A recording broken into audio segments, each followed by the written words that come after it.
Travis ঝড়ে রানের পাহাড় হায়দ্রাবাদের, ডিঙোতে পারল না পন্থের দিল্লি।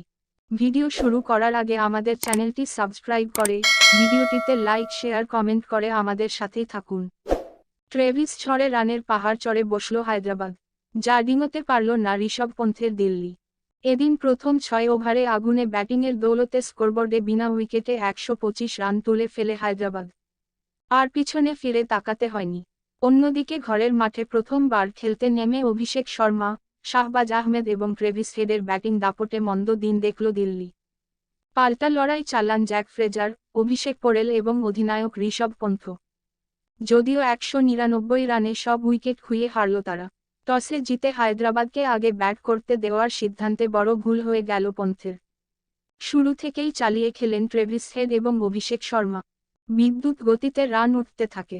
প্রথম উইকেট পড়ে 131 রানের মাথায়। প্রথম ওভারেই খলিল আহমেদ দেন 19 রান। দ্বিতীয় ওভারে স্পিনারকে এনেই চমক দেখাতে চেয়েছিলেন পন্থ। তাতে কাজ হয়নি। প্রথম ওভারেই 21 রান দেন ললিত যাদব। পঞ্চম ওভারে দলের অন্যতম সেরা অস্ত্র কুলদীপ যাদবকে এনেও রানের গতি আটকানো যায়নি। হেড অভিষেকর সামনে সব অঙ্কই ভুল প্রমাণিত হচ্ছিল শনিবার। এর ফলেই 20 ওভারে 7 উইকেটে খুইয়ে 266 রান তুলে ফেলে কামিন্সের টিম। হেড করেন 89, অভিষেক 46। সঙ্গে অপরাজিত 59 রানের দুরন্ত অবদান শাহবাজ আহমেদের। ব্যাট করতে নেমে নিয়মিত ব্যবধানে উইকেট খোয়ালেও রান উঠছিল দিল্লির ইনিংসেও। 5 বলে 16 রান করে প্যাভিলিয়নে ফেরেন পৃথ্বী শ। 1 রান করে ফিরে যান ডেভিড ওয়ার্নার। কিন্তু জ্যাক ফ্রেজার এবং অভিষেক পোরেল পাল্টা আক্রমণ শানান। পরের দিকে হাল ধরেন ঋষভ পন্থ। অন্যদিকে আরেকটু হলেই আইপিএলের দ্রুততম অর্ধশতকের রেকর্ড করে ফেলেছিলেন ফ্রেজার।